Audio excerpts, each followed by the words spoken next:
Hey y'all, this is Delores, the pastor's daughter. Just doing a late night writing session. And so I just wanted to go live. So if you guys are up, chat with me.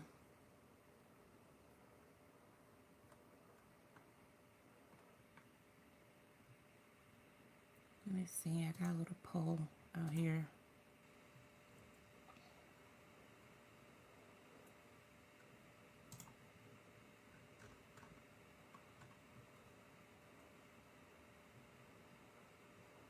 So I'm just going to be writing during this video. But if you come on and you want to chat, then I'd be happy to chat with you.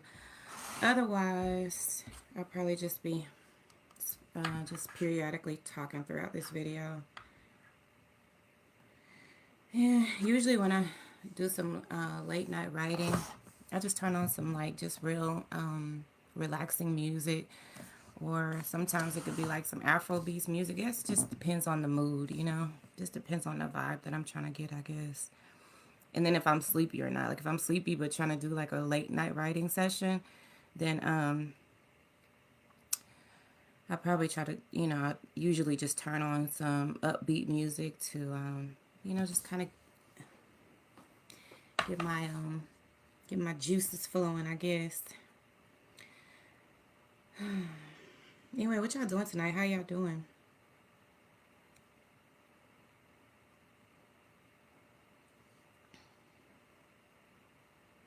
I'm doing fine.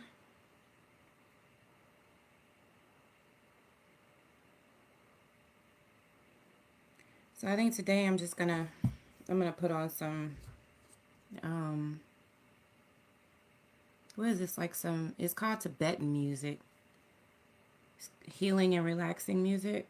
So I'm gonna turn some of that on.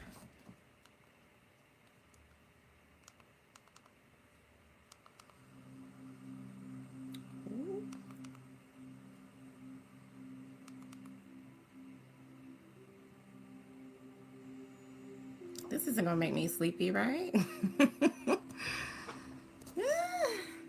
I might end up turning on some upbeat music in a little bit. Let me see if I can see any live chats. Hey y'all.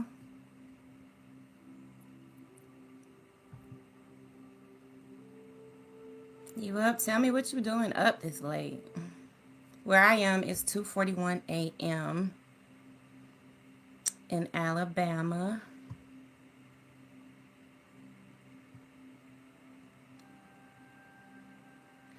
So, lately I've been working on doing some rewrites.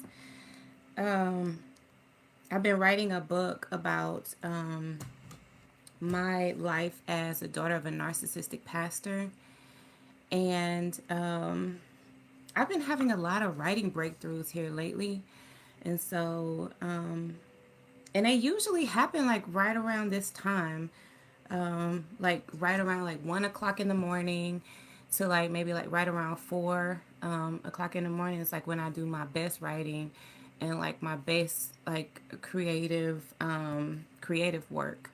And so I have insomnia anyway, so I don't really sleep much. I just well, I sleep, but I don't sleep much at night. So like I just take naps all throughout the day. So if you guys know anything about me and know my story, you know I have fibromyalgia, which is a chronic fatigue illness. And so, you know, I could find myself getting tired, like extremely tired over doing the simplest things.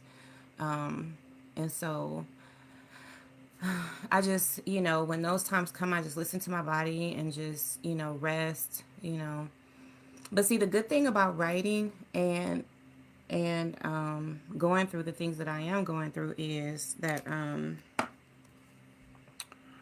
even when I am not feeling my best, like even if I'm really tired or really fatigued that day, then usually what I can do is just dictate my writings on my phone. So I have this Google Keeps application that I'll do my notes on, and then I'll put it on the microphone. I press the microphone button and just speak right into my phone. whatever, inspiration I have at the time. So I'm not, I don't have to just get up and sit at a computer and write. So, I try to make it as convenient as I can for myself. And one of those things is just, writing whenever the moment hits, and just, allowing myself to be creative, whenever the moment hits. So that's what I'm doing tonight. So I've been working on my chapter. Actually, I haven't divided my books up into chapters, which is, I know a lot of people do. But what I decided to do was break my book up into episodes. So I have sections of my book, which I call parts. And in each part is about 5 to 6 episodes, right? Instead of chapters. So it would be, I guess, comparable to what someone would label as a chapter. But instead, I call them episodes. And the reason is because, and I can't remember if it was Dr. Romani who said this, but I think it was. She said that what she was told was that life with a narcissist is like a series of unconnected episodes. And so, like, as soon as I heard that, I was like, oh my gosh, like, that is so accurate. It's like, when she said, I was just like, that's exactly right. And it's also the reason why it's so hard for people to make that connection between a narcissist's behaviors, their actions and their characteristics, because some things just don't really seem to add up. So, you have different things, that happen because they're so conniving and so sneaky, so manipulative, so controlling, that they'll finesse things, and you don't really realize what's happening because you only have a certain viewpoint of the situation, so to speak. So what I've been able to realize through that revelation is that that's exactly how my life was. It was like a series of unconnected episodes. And in order to make sense of it, I had to take each event that happened in my life, or something major that happened, and I had to just isolate that thing and then start pulling in all these pieces that kind of added to the story, so to speak. And so that's how I had to, that's how I found that it was, best to divide my book into episodes. And so, like, look, so sneak peek. Can y'all see that?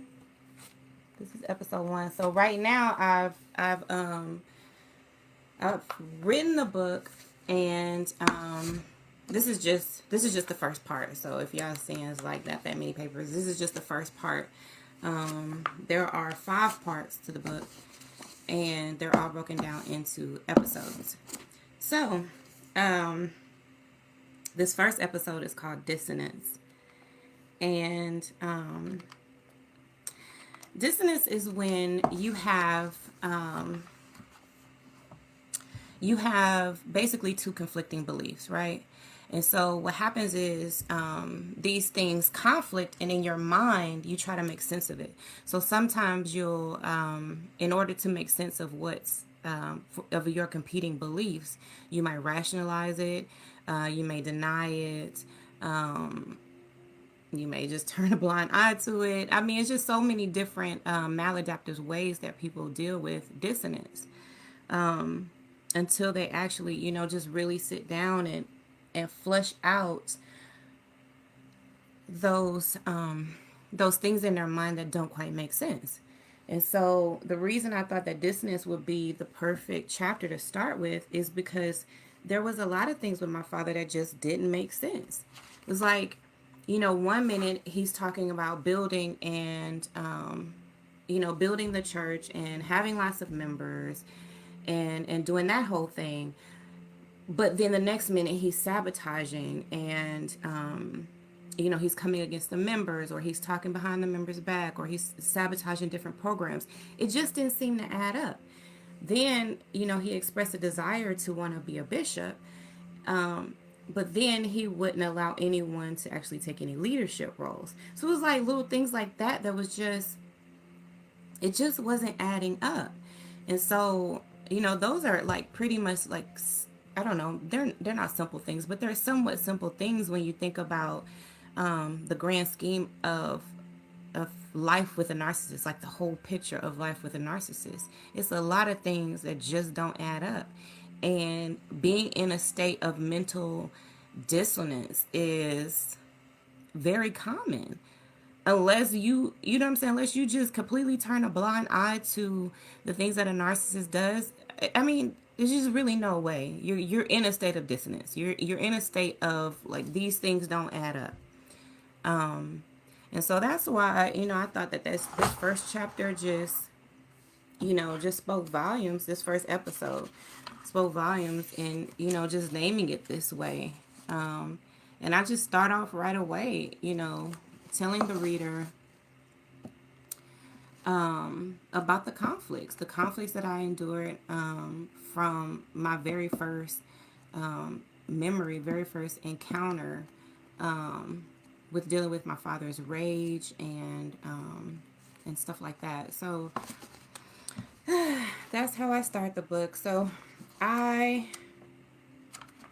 have 68 printed pages of this first part of the book. And the first part of the book is called Provoked. And it's based on the scripture, fathers, do not provoke your children to anger. Instead, raise them in the discipline of the Lord. I know I'm not quoting that quite right. Let me tell you exactly what it says. And it's Ephesians 6:4. It says, "Fathers, do not provoke your children to anger by the way you treat them. Rather, bring them up with the discipline and instruction that comes from the Lord." And so I found myself in this state of like anger, and like even after church and just I would be so angry. I mean, I remember like leaving the church grounds and I was like cussing at my kids, like just angry. And I just at first I couldn't really quite make that connection of like why I was so angry, because it just wasn't really quite making sense in my mind. Why even after church it would just be like, just my spirit was just vexed for some reason. And so that's what scripture sparked the start of this book. So I have, like I was saying, I have 69 printed pages here, and there were some like some definite things I wanted to add to a certain part of the book, of this first part of the book. So that's what I'm going to be working on right now. So hopefully you guys have something to work on, something productive if you up at this hour. Hopefully you're doing something productive. But if not, then you can just watch me be productive. So I got out a couple of different, I got this bag of supplies that I use. Just all different colors of markers that, help with the rewrite process and the editing process. So, I use a different color for different marks that I'm making on the book, different changes that I need to highlight or whatever. Some of these are erasable. Like these, I have erasable highlighters and stuff like that. So just in case I make a little mistake or change my mind later, I don't make too many marks on my papers. Not too many to confuse myself.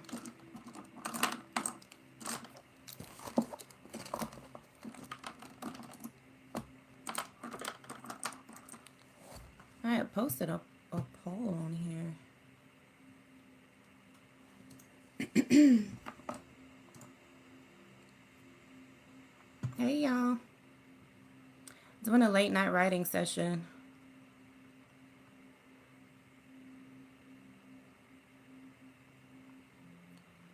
Okay.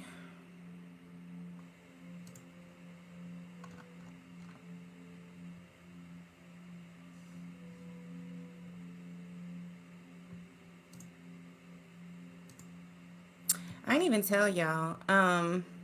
So like the end of last month, I saw my mommy. I went to visit my mom. And I hadn't seen her in like a year and a half, and that's the longest my mother and I have ever gone without seeing each other. Um, and it wasn't, just because of COVID. It was, because it wasn't really safe for us to see each other at the time, when she had first left my father. Um, and I'm not sure that threat is gone. I still feel that threat. I still feel I still feel a little bit of fear about speaking up about the things that I went through as a child, and the things that I witnessed as an adult with my father. Um, but it was so nice seeing her, and I actually was with her for Father's Day. But I was able to kind of get away for a little bit, just kind of get some quiet time, and I watched my Father's Day sermon, and I was disturbed. I was disturbed by it. Um, it seemed like it was just so much anger and hatred and rage in that message. And it really was not unlike, the previous Father's Day messages. Um, I think I probably need to do like a little video on what it's like to be a pastor's child. Because like it seemed like when was it, like back in the I don't even remember when it was. I guess I'm just thinking about it from my time frame because that's when I was growing up. But people used to call us PKs, preachers' kids, and people would say, "Well, preachers' kids are the worst ones," and just like stuff like that. But it's just like that's because y'all don't know what we have seen and what we have dealt with. Like you don't know. So, you know, once you read the book, and I get over my fear of these videos and stuff and start posting more videos about my experiences. I think that a lot of people will be shocked. And people are already shocked. And I haven't even really said anything yet. I haven't revealed anything yet, for real. I've just been saying like little things about, like that there was some things that happened that weren't right. There's a lot of things that weren't right. Um, but a lot of people are, we were taught to, not say anything negative about our parents. What happens in his house stays in his house. And it went even further to like what happens in his church stays in his church. So I think this is necessary. This book is necessary. This conversation is necessary. I think it's necessary for me to speak up because I have such a close relationship to the person I'm talking about. I'm not, a church member who is talking about my pastor. I am the pastor's daughter talking about the pastor. And so there's a difference there. It has a different weight to it because you have to realize that I've seen him in all these different elements. I've seen him, at home. I've seen him in church. I've seen him in business. I've seen him in relationships. I've seen him in friendships. I've seen him in all these different arenas, and I can see how people, like even in these different areas, have been impacted. And I've talked to these people who have been impacted. And so not only do I have my own recount, my own experiences, but other people's experiences too. Like other people have told me their stories, and their stories will be included in my, in this book series. Did I just say it was a series? It's a series, y'all. It's a series. There's no way I can properly tell the story, the tales of narcissistic abuse in one book. There's just no way. I tried, and it just isn't working. I had to separate it. I had to separate I had to separate the kind of like the storyline, because I needed to first establish my relationship with my father, and that's what this first book is. And that's why, the very first episode in the book is called Dissonance, because that's exactly the dynamic of our relationship. Like when I told the story about my father slamming my leg in the car door, because he was tickling me, and he was pinching and scratching at me, and I asked him to stop. And in retaliation, and in his fit of rage, he grabbed my leg and he pulled it and slammed it in the car door. So that was that video has actually gotten I think right about 2,000 views now on YouTube. Speaking of which, my YouTube channel is Delores the Pastor's Daughter on YouTube, so y'all go check it out. But it was like that event was like my very first time that I can really just pinpoint that dissonance, because I was just like, that how can you be tickling me and supposedly, sharing that, like that, that moment of fun, or whatever it was supposed to be, right? But then you turn it into a painful moment. It's not supposed to be that way. But as a 5-year-old, I just couldn't comprehend how something that was supposed to be enjoyable and fun turned into pain. And then when I told him that he was hurting me, he hurt me more. So it was just like this first episode, called, like, it being called Dissonance. There was a lot of confusion in my childhood, like just trying to make sense of who my father is and what he was doing, and just how to be in relationship with him, how to be his daughter, how to keep myself safe, and not anger him, just like how to just keep him happy so he doesn't rage. But if you know anything about narcissists, there is no way to keep them happy, But you could give and you can do, everything that they ask you to do, but it's never going to be enough. The goalposts will always change. They'll always up the ante. They'll always, make the sacrifice or the requirement greater. It's always going to be more. They'll always require more. And that's confusing. That's confusing for a child. It was confusing for me. And, now that I'm 40 years old, I'll be 41 next month, in August. And, I'm just now really being able to dissect, all of this and really just understand it from,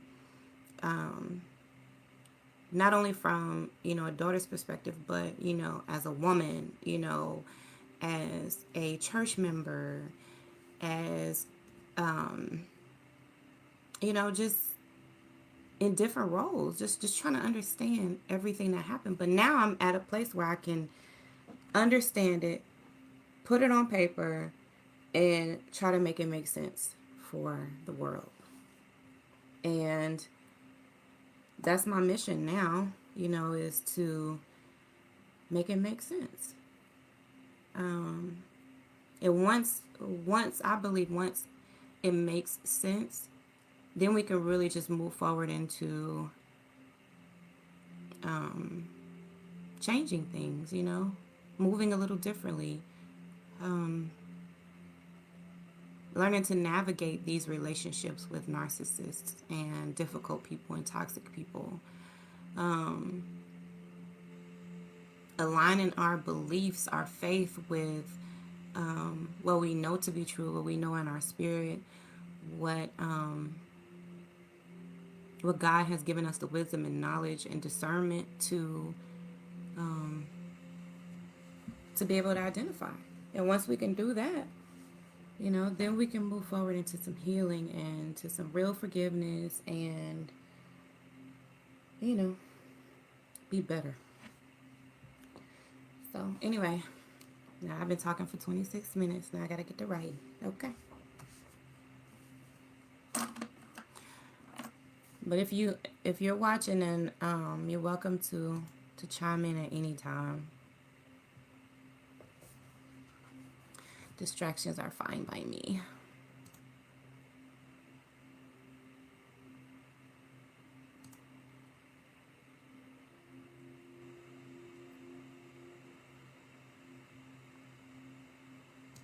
I'm gonna start a poll, and y'all tell me, if you could write a book, what would it be about? And here are your options. Okay, so you would write about your life, childhood, like coming of age, stuff like that. Or would you write about an event or an experience, like an illness, a death, a birth, a travel experience, or something like that? Or here's an option: don't think I've done anything worth writing about. Or the fourth option is nothing. Nobody cares what I've been through. Oh God, I'm sorry if that's you, but I care about what you've been through. So anyway, y'all take the poll if you want to. Let me know what your thoughts are.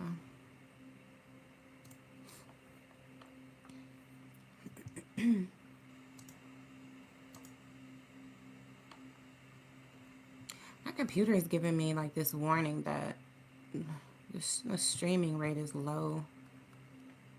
I'm not really techie, so I don't know what that means for real, for real.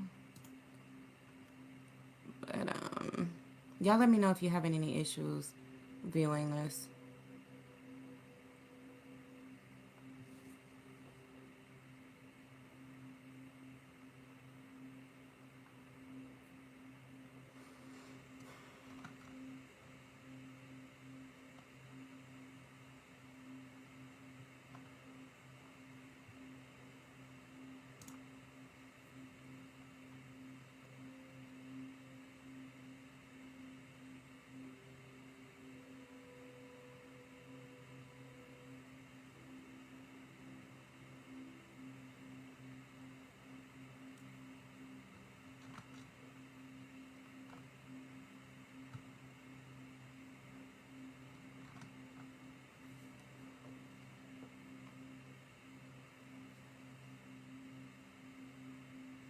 I don't know what this stuff means, you guys. I don't know how to change it. Obviously, none of these clicks are working. Oh well, I'll fix it later. I got work to do.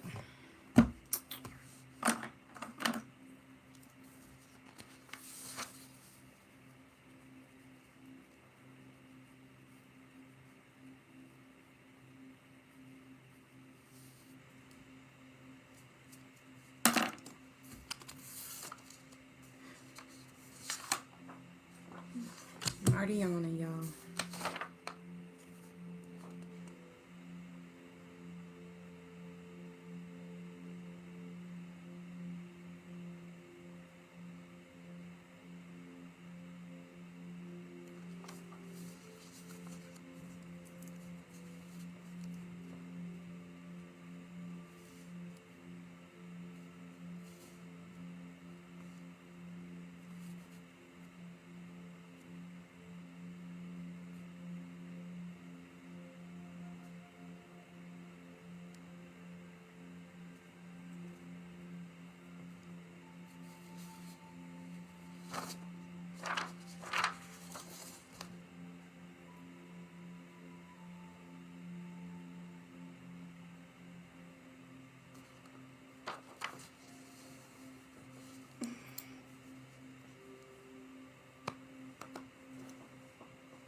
I feel like this paragraph needs to be moved.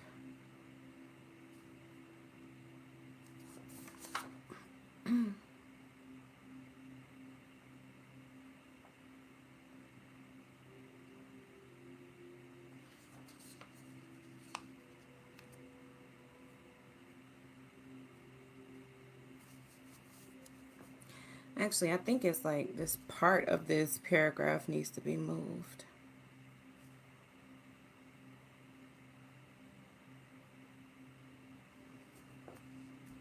I just need to put a question mark by it because right now I don't have a place for it to go. But it seems like it's a little out of place right here. Let me see. Okay, so this one is episode 3. Okay, episode 3, I started talking about my illness. And episode 3 is called Disease. And it starts off when I was diagnosed with lupus and that experience. So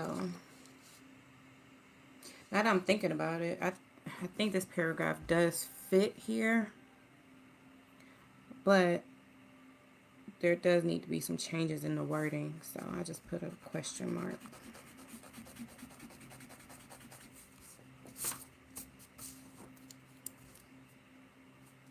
Question mark and then put just make a little note for myself to work on the wording of this paragraph. I don't want to start changing the wording right now because I'm just now looking at this, and I probably should have read a little bit, gone back a little bit, because sometimes, you know, if you just stop in a random place, like you're editing and rewrites, sometimes when you come back to it, and it's been a few days since I looked at this, so now that I'm coming back to it, I'm trying to catch myself up exactly on where I was, what I was talking about, in the direction I wanted to go there with the rewrites. But you know what, to be honest, y'all, I've been working on rewriting this book for a year. It was last year August that I sent my first copy of the book to a professional editor, and this was a developmental editor. So her job was to just kind of check the storyline, see if it makes sense, if I was missing anything, does it flow, does it encompass everything that it needs to encompass for that type of book that I was writing. And at the time I was debating on if it was a self-help or if it was memoir. And it's memoir, but it's strong self-help memoir. So this particular this first book in the series is more memoir than self-help. But I believe that as the series progresses, then it will become more, a little more self help oriented, um, but with really, really strong stories about past events and experiences, and including other people's experiences as well. So that's where I am with that one. I have to just put a question mark by that and decide how I want to make those changes, or what changes need to be made.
I'm not sleepy.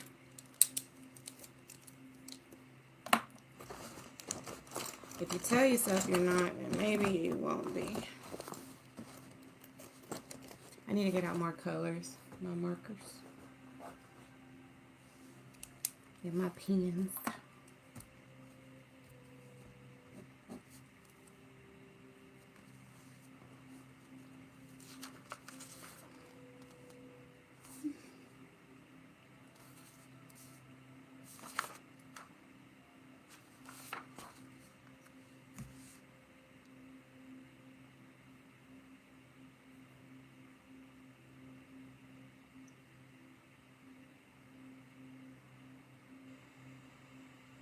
So now I'm still looking at that last paragraph, like,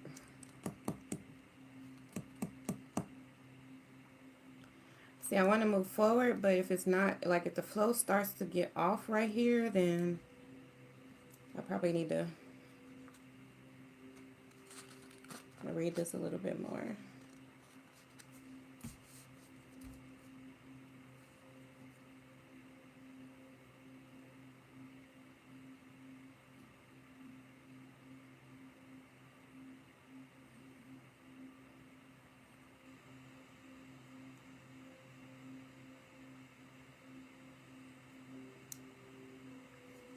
Listen to this paragraph, y'all. I watched his behavior ruin relationships, devastate lives, and hurt people. He caused division and drama between church members, spouses, and families. But he was no idiot. My father knew how to keep his hands clean. He was a small town preacher with the ability to fly just below the radar and do significant damage within his family and the community. I ain't playing, y'all. I ain't playing.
Hey, y'all, I'm just doing some late night writing.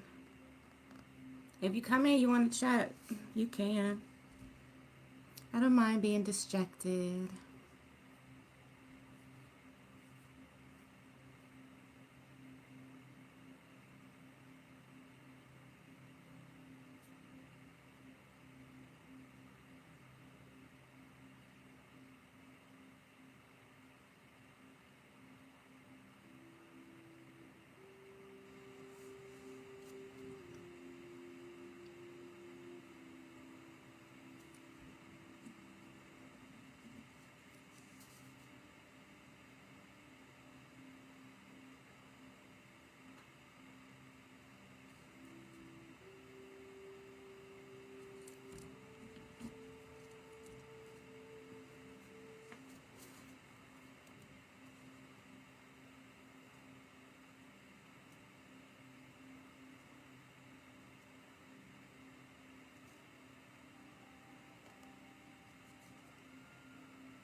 Also, as I'm going through, I'm seeing like different sentences or different statements that I made in this book, and I'm seeing different ones that I want to make into memes or make into Facebook posts, like direct quotes of the book. Let me read this one to you guys. I think this one is a super profound statement, and I'm definitely gonna make a meme out of this one. It says, the truth doesn't always set you free. It doesn't immediately unlock the handcuffs of the lies that bind us. Discovering the truth is a process that sometimes puts you in what feels like more bondage.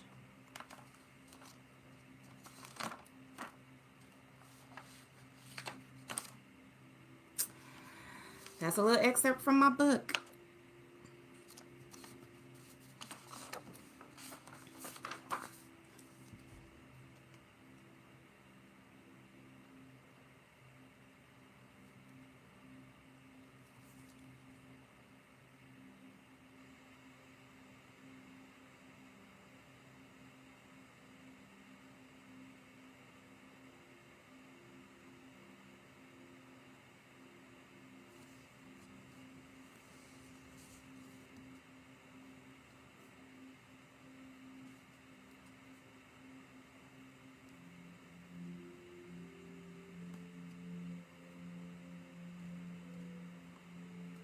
Listen to this, y'all.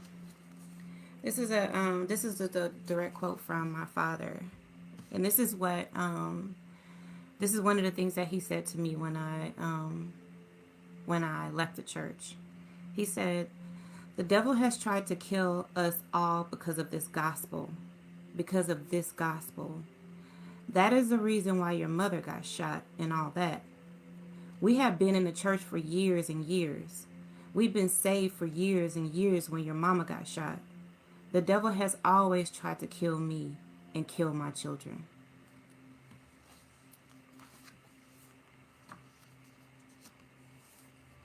And you know what's so crazy is that, like, after he said that, he started talking about each one of us. And you know what?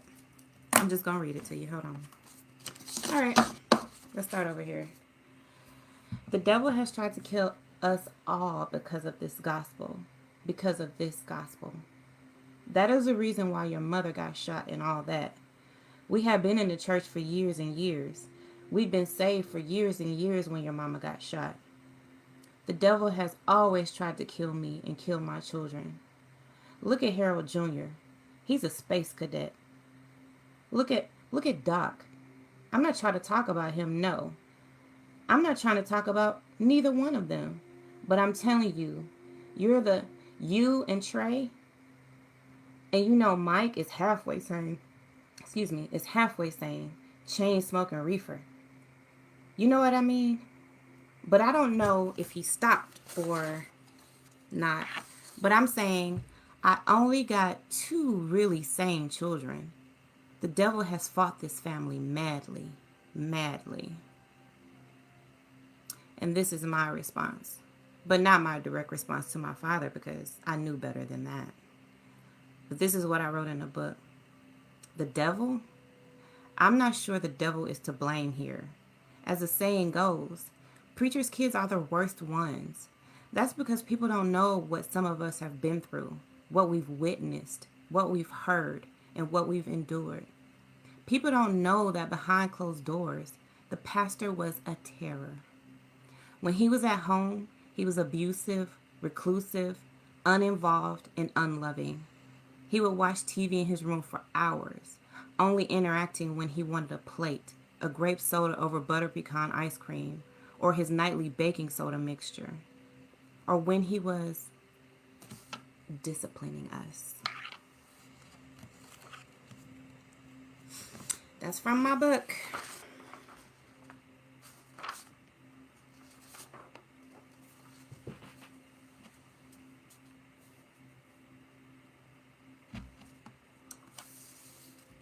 It's really deep, you know? And to be honest with you, as I've been writing, I've been also processing it emotionally. So it's not only like, you know, something that I'm writing about, but it's something that I'm reliving as I write it, you know? And it's like, then I'm realizing that I wasn't really healed and I hadn't really forgiven and I'm not over it. And there's going to take more for me to be over it. It's going to take more than just getting older, you know? Because that's really the only thing that's changed. We just all got older. That's it.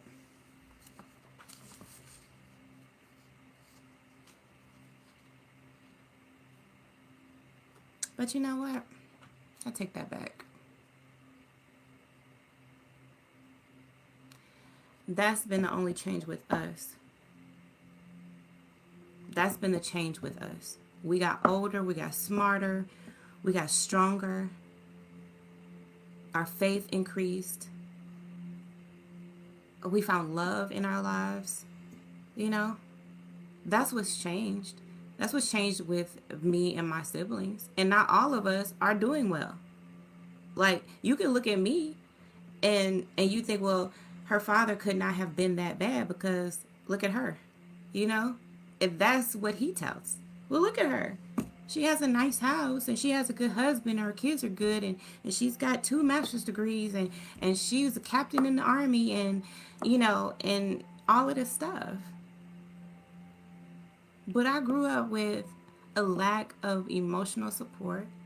I grew up with physical and emotional and spiritual abuse. And I'm not over it.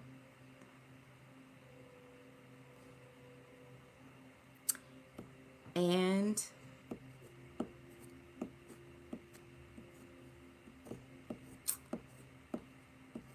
just gonna have to deal with it. We just gonna have to deal with it.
Let me read this next part to you.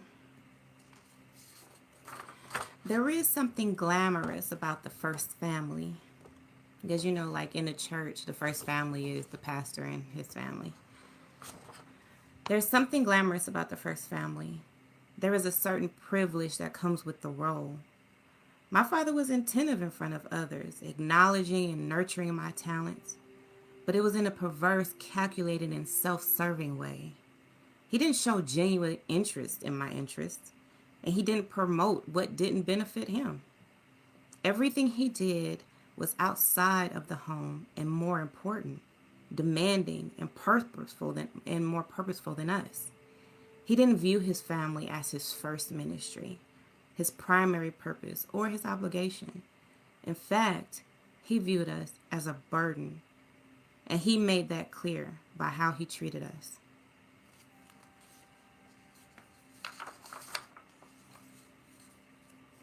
It's part of my book, and very much my real life.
Listen to this.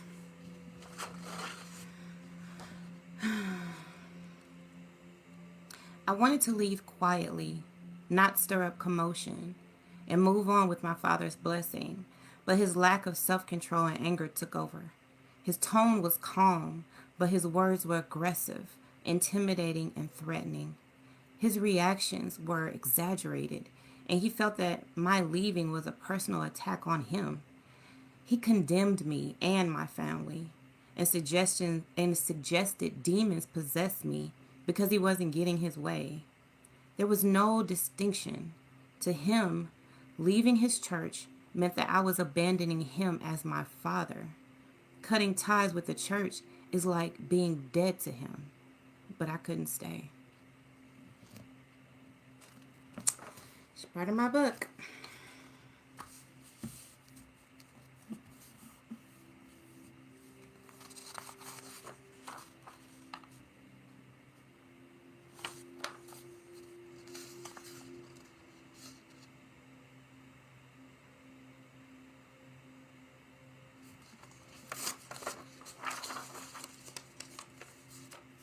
Excuse me.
Been on for almost an hour.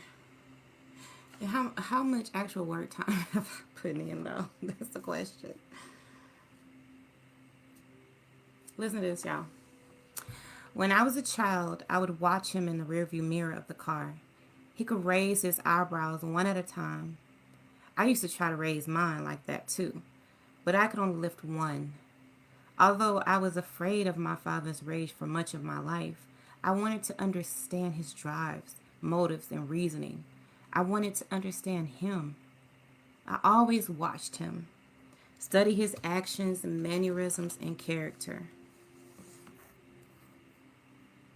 I talked to him, even got a master's degree in counseling, but it wasn't enough. I could hear it, but I couldn't recreate it. I knew it wasn't right, but I couldn't prove it, not even to myself. I knew that even when I heard it firsthand, I still find it hard to believe. I knew he'd explain it away, make me think I couldn't believe what I heard, saw, felt, and experienced for myself. That's life with a narcissist.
Let me read this part to you guys. When I first started researching narcissism, I found a plethora of videos and literature that felt like they were telling my story. Do they know my father? Have they met him before? They seem to have all his characteristics listed from A to Z. But I saw very few glimpses of the real life play by play. Most people don't see it, hear it, process, and analyze the inner workings of a narcissist. So, how do you really know what you're dealing with and how to identify it? I felt that the recordings were a logical and necessary task. As I replayed them, I cried and I got mad. Then I studied and I cried some more. I was getting smarter and I was getting angrier. The more I recognized and identified the tactics, the more rage began to build inside me. How could he? He's been gaslighting me my entire life. Manipulation, coercion, and rage were his normal way of communicating. And religion was the vehicle. It's all in the book, baby.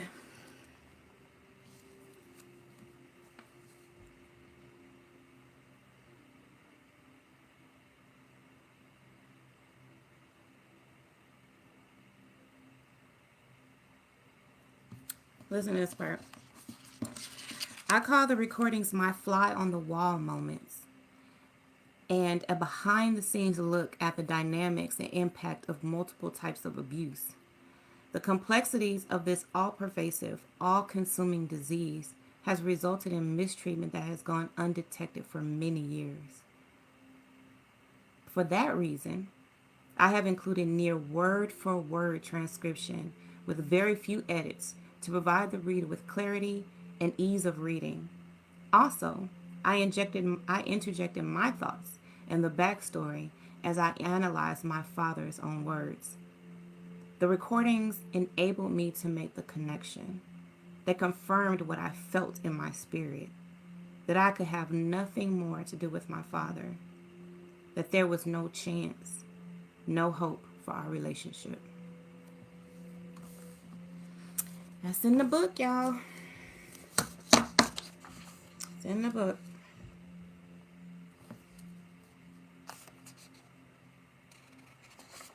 And you know what's so crazy is that, like, in some ways I feel like I've been procrastinating a little bit with finishing the book. But I don't really know if it's ever really gonna be like at a state of where I feel like it's finished, you know, or like it's perfect or anything like that. I think that like even maybe years after this book is published that I'm probably gonna still, you know, find changes or have changes or maybe additions, maybe a story that I should have put in there or something like that. I guess I'm just trying to like allow myself like that grace to know that it's okay if I never really feel like the book is done, you know? And it's okay if I never really feel like it's perfect. But, you know, it's a challenge to write a book about my life and actually come to an end to the book, because it's not like an end to my life, you know, like, but still, like, this has to end. This particular thing has to end. But I don't know.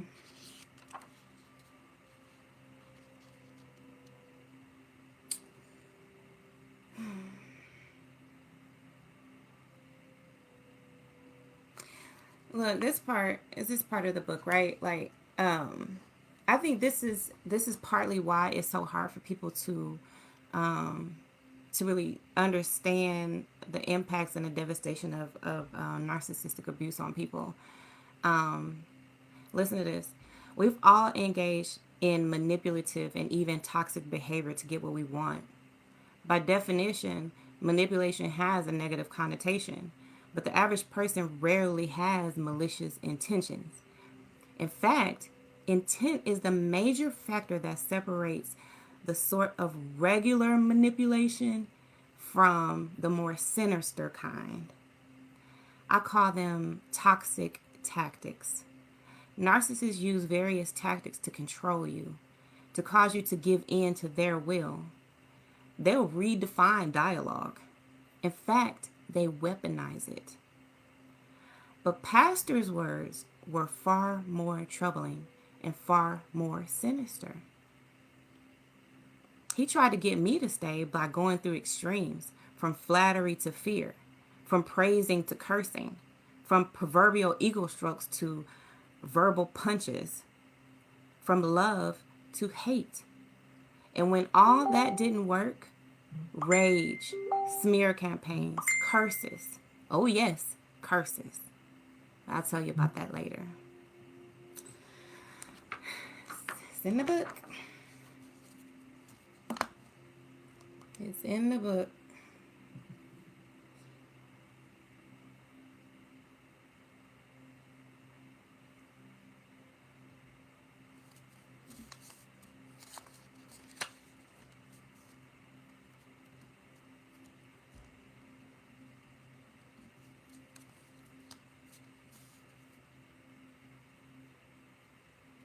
So what I did was, whenever I would I guess find myself at a different revelation when it came to my father, I would just dive right into learning. Like, okay, what is this? What does this mean? You know, how does this work? What was the intention behind this?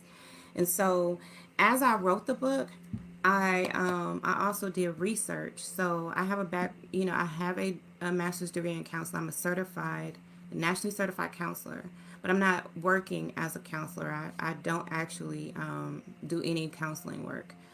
But because I have that background, I find myself like really, really intrigued by the whole psychology of it, you know? And so as I wrote the book, I encompassed a lot of that knowledge from counseling books, even including just knowledge from the DSM. So I don't really cite the DSM because then that starts getting into diagnosis type stuff, and I don't want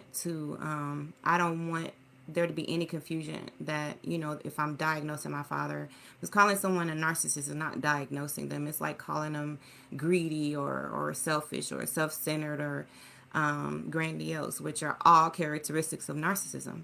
So instead of using all these words to describe my father, I'll just put it in one simple word that encompasses a lot of characteristics. So, but what I did was, I also backed up my writing by research. Not only on the counseling side, but also on the religious side, because narcissism is spiritual. Like, I don't care what nobody say. It's spiritual. Like, this is a spirit. This is a demon. You know what I'm saying? Like, this is like, how could it not be? You know what I'm saying? Like, how could it not be? This stuff is like, it's crazy. It is crazy. So listen to this. There was an article titled, this is also part of a paragraph that I wrote in the book. An article titled, "The 5 Mask Control Mechanisms." Now that's 5 mask. That's MASKED. Okay, just in case I'm not saying it clearly online. 5 mask control mechanisms summarizes these toxic tactics. Now, remember, I was telling you guys about the toxic tactics that narcissists use to manipulate, control, and to control people. So these mechanisms are driven by guilt, codependency, goals, emotions, and threats, or some combination of them all. Now, what I will say is that while this is not a very widespread concept that's been adapted, coercive control is becoming a law, in the United States. And some of the things that you're going to hear me talk about, as far as my father's, his behavior, his actions, were coercive control tactics. He was very much engaged in coercive control tactics, and that was used against the whole church. And that's why I left. Just to, sum it up in just a couple words. I left because he was coercing us. He was coercing us for a new church. And like it was just y'all. Y'all. He tore up the church trying to buy a new church. Just like, let that sink in for a minute. Completely divided the church on his quest to buy a church. He tore up the church, the people, divided the church, right? Everyone's scattered now, except for a few that he still has. He divided the church to buy a church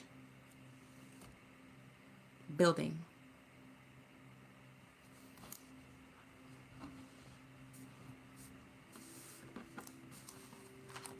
Let that sink in.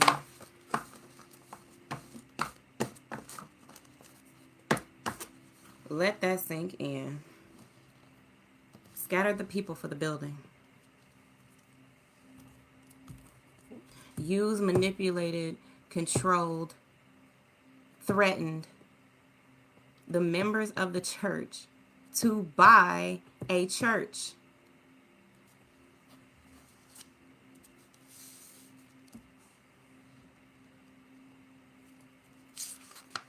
I just don't even, I don't know.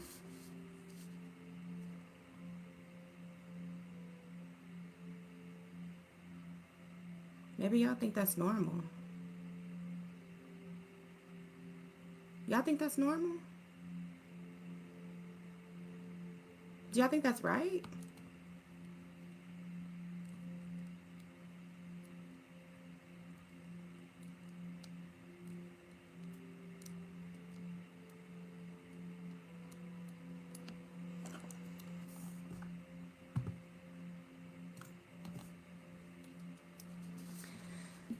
Let me keep editing.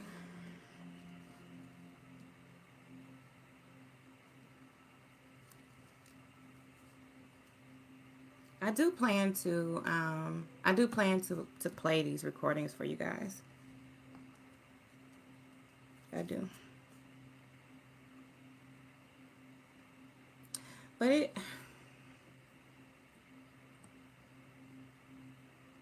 it is a little hard. It's a lot hard.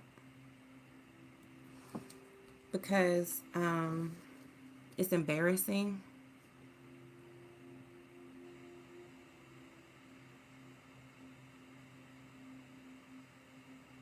Yeah. Shameful.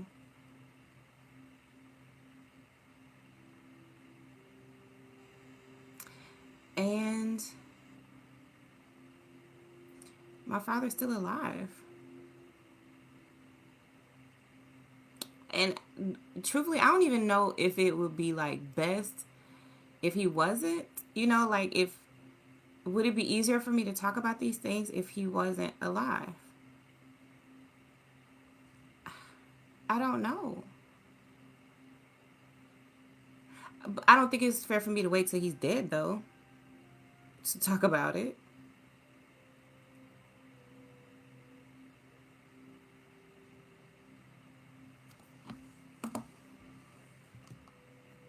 I don't know. What do y'all think?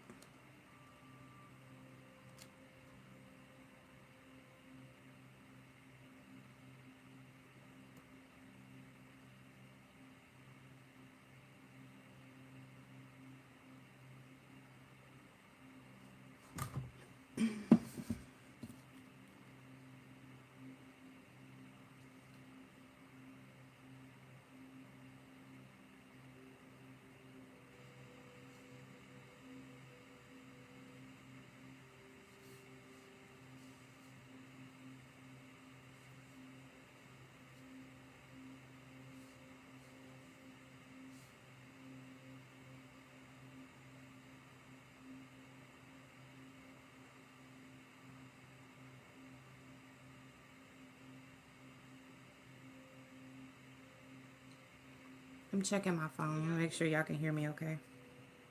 Because ain't nobody responding to me. Why are y'all not responding to me? I'm asking y'all real life questions here. I need to know this. Y'all really need to know the answer to these questions I have. Make sure y'all can hear me okay. So y'all can hear me. Just making sure.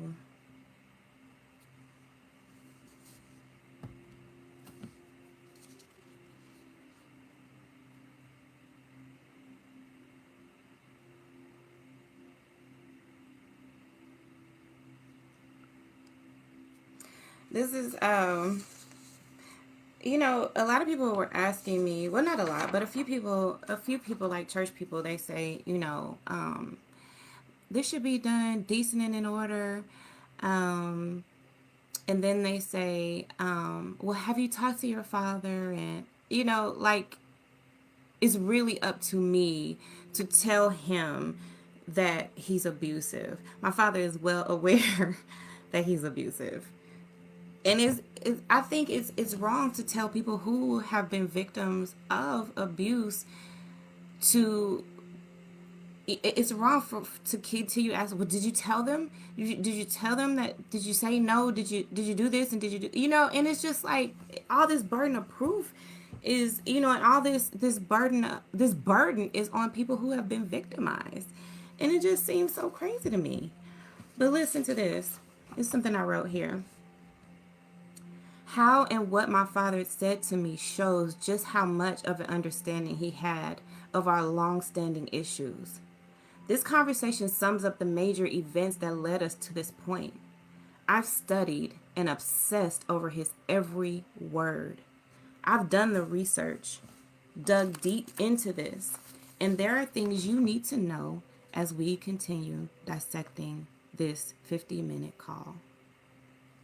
And that was one thing I didn't really tell you guys a whole lot of, is that when I left the church, my father called me and he told me that I couldn't leave. He told me that I would be possessed by demons. He told me that I wasn't saved, I didn't have the Holy Ghost, that I wasn't a good witness, that my kids would turn bad and I couldn't even pray for them. He told me that my husband couldn't pray for us, that he wasn't, that he didn't have the Holy Ghost, and that our marriage would break up. Like, he told me this. Like, this is all as a result of me leaving the church, leaving his church, because of the abuse that he was inflicting on people.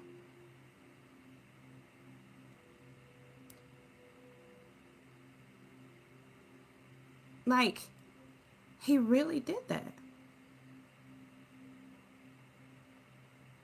He told me that if I left, then I would be sick. Now, I already have illnesses. I have fibromyalgia, I have a lupus. And my father told me that because I was leaving, that I could die. Because I was leaving him.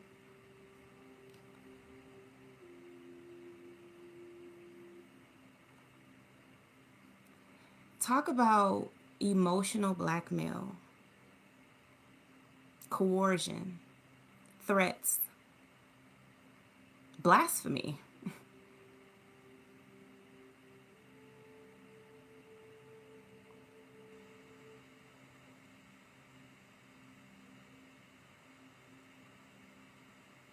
And I agree with you, Ms. Faye, that because speaking your truth has such weight to it. And then when you add in the fact that you're talking about a father, and that's already something that people are like, you know, don't talk about your parents, you know? And then you add in that he's a pastor, and then it's the whole touch not my anointed. And a lot more grace is given to him as a repeat abuser. and a pastor than it is given to his actual victims. How is that okay?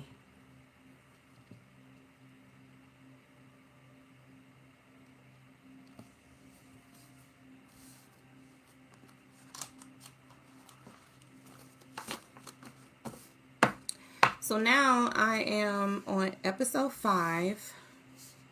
I had already went through and did some edits on the other episodes in this first part of the book. And so now I'm doing just some edits to episode 5. And episode 5 is called Dissect, isn't it? Let me make sure. Yes, it is. And so I break up, it's episode 4. So I break up Dissect into different parts. And the first part is, it's broken up into 3 parts. It's called the good, the bad, and the ugly. And so I think it's important for us to talk about the good and the bad and the ugly aspects of narcissism. Because everybody knows it exists on a scale, right? So like, you have kind of like your everyday narcissist, which, some people make the argument that all of us are everyday narcissists. Everybody has a little bit of narcissism in them, and that some people just consider to be healthy self-confidence or self-esteem, right? But then you have these other extremes, so then you have that the good is like, okay, you have, somewhat of healthy narcissism. These are people who are successful.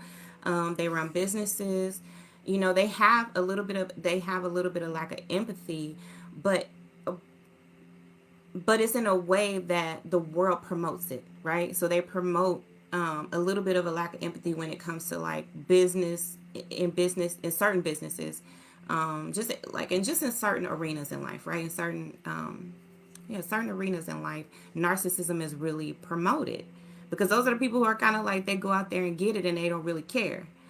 But then you have this other end of it. Well, let's just go to the middle end of it, right? Well, the middle part of it. And the middle piece is the bad, where, okay, now, people are starting to be impacted. Your narcissism is impacting other people's lives, right? So that's like the bad piece. And then you have the ugly piece that's the part that they hide, and they'll do anything to keep it hidden. That's when you start getting into the ugly and the unbearable, is when you start dealing with these people who are really, really sinister, really manipulative, controlling, vindictive, rageful, right? Like, and that's the extreme we're talking about here. But we're talking about this type of extreme being behind the pulpit in a preaching robe. You could take it a little bit different when it's from like somebody on the street or in just an everyday business. But when the expectation is that this person is going to have that empathy, that kindness, not building themselves up, and certainly not building themselves up over God himself. But that's what we have here. That's what this is. This is what I'm writing about. That's how serious this is.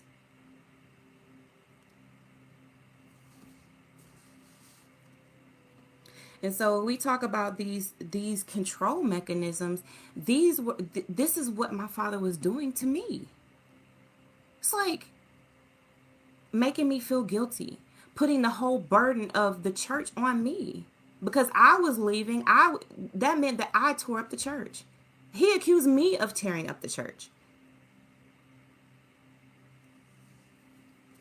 It's all here. It's all here in his own words. That's why I had to record him. I had to. Because it was like, how else will I be able to, first of all, make it make sense to myself? And then, how am I going to make it make sense to anyone else? How am I going to make anyone else realize like how devastating this was? How devastating narcissistic abuse is. And then when you add that it was all wrapped up in this bow of religion, oh man.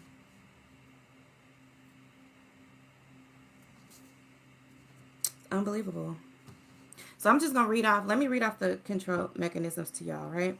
Okay, so the first one is guilt. And this comes from, remember the article I told you guys just a few seconds ago? From an article called The 5 Mask Control Mechanisms. And let me see, did I write the author's name on here? I think I put the author's name in my bibliography section, but I didn't put it right here. So the first one is guilt. That consists of generating thoughts or ideas inside someone's mind that lead them to feel guilty. Like my father was like, "You gotta break up the church. You're gonna tear up the church. This will be bad for all involved. You gotta help me save these souls." This is all the things that he was saying to me because I was leaving.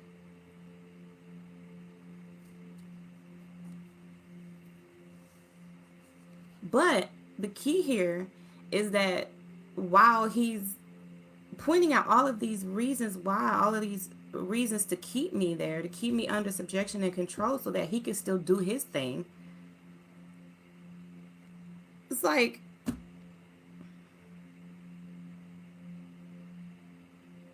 he was doing this to everyone.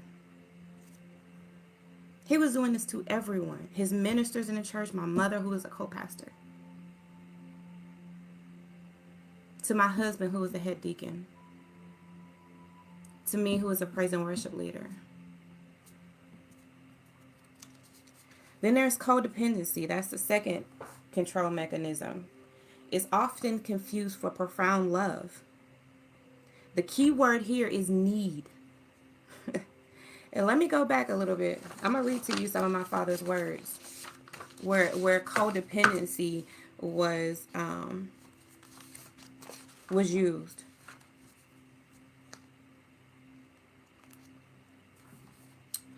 He said, this is how the book starts, right? This is how dissonance starts. The next day my father called while I was on my way to yet another doctor's appointment. As the phone rang through my car speakers, Pastor appeared displayed across the screen, and I quickly pressed record as we exchanged pleasantries. Then he said, "Yeah, your mother told me what you said yesterday, and the answer is no." The answer is no? I chuckled. He couldn't possibly think that would work. I dreaded this conversation, so when Mother broke the news that my husband Phil and I were leaving the church, I prepared myself. Initially, Pastor said to turn in our keys. Our services were no longer needed. I was pleasantly surprised that he would respond this way, but I knew he would not let us go that easily. The answer is no. My baby ain't going nowhere. And my son-in-law, he continued, y'all can't go. I need you. I need you to help me save these souls up in here. I need you. I drafted you a long, long time ago. You got up there and you got these people standing on their feet. You got them tripping, and when you come out anointed, purified, amen, I need you. All seats filled in 2019. We would chant, all seats filled in 2019 at the end of Sunday service. But I didn't completely buy into the idea of inviting more people to church. We had issues. If my baby go, and you my baby, if my baby walks away, he asked rhetorically, what's going to happen? The answer is, tell your husband I said the answer is no. Tell him I love y'all way too much. Wherever y'all go, I'm going to. And he just keeps on going. This is a 50-minute call. And on this 50-minute call, it's between this flattery and this building up on a pedestal to tearing me down, to talking about all the bad decisions I've ever made in my life that he told me not to, and the marriages that I've had, and my children, and all my choices, and the military, and he just went through like the whole gamut of every decision, everything that I've ever done in my life to disparage me and to tear me down just to get me to stay. Just so he could buy a church.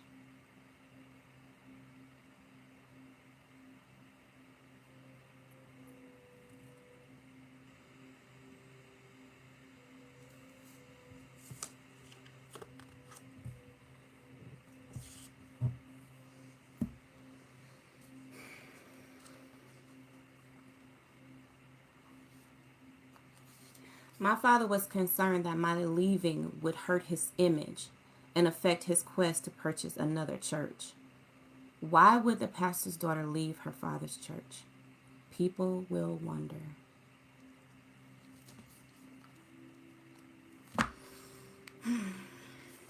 All right, y'all. I need to get off of here because I need to go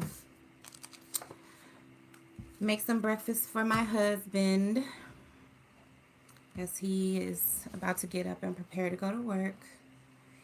And then I think I'm going to come back and write some more. But I don't want to leave you guys in a heavy space. Because I know some of the things that I have shared may be a little heavy for people. It might be a little triggering. And it's like almost 4:15 here in Alabama, and that's quite early in the morning to be talking about such heavy topics. And so I just want to wish you all a wonderful, blessed, and peaceful day, productive, and to just, shake it off. Shake off this foolery,